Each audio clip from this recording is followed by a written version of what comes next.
Hello, welcome back to TASS TV Melbourne. I'm standing here along Cheltenham Road in Dandenong in Melbourne's southeastern corridor. It's one of the largest industrial corridors in Melbourne, and this particular location is A1. It's located in an industrial one zone. Interestingly enough, it's opposite a residential precinct, and the vendors here have invited me to provide them with vendor advocacy.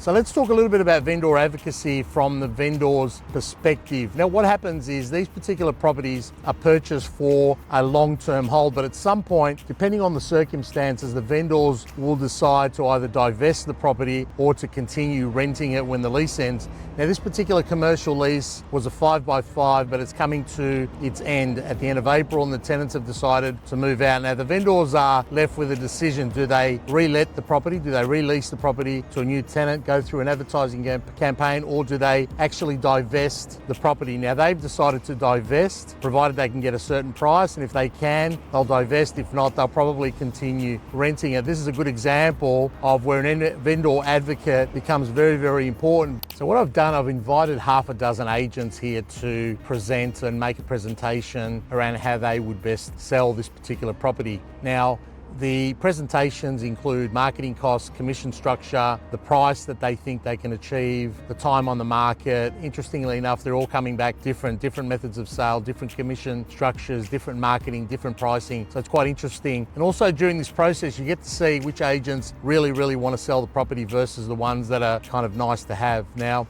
when I'm buying property for people, what I'm focused on doing is buying below market often. In this particular situation, I've got a different mentality. What we want to do here is we want to get a price that's at or above market. But the owners won't accept an at market price, right? So what we want to do is we want to get an above market price. So we're looking to sell this, and we're looking to sell the fact that it's quite scarce, right? So it's an industrial one zone property. It's a factory which has a great car park ratio. It's opposite a residential estate, but in industrial one zone, so it's fantastic. It's a main arterial, but it's got a service road, so the trucks easy access into the estate, container height, offices. So it's just there's no vacant land around here. It's a good looking factory. It can be used as headquarters. So there's a lot going for it, and because it's got a lot going for it and it's scarce, what we're looking to do is we're looking to find someone either local, interstate or international that wants to make this property as their headquarters and that are prepared to pay a little bit above the odds for it. And I think we'll be successful at doing that. So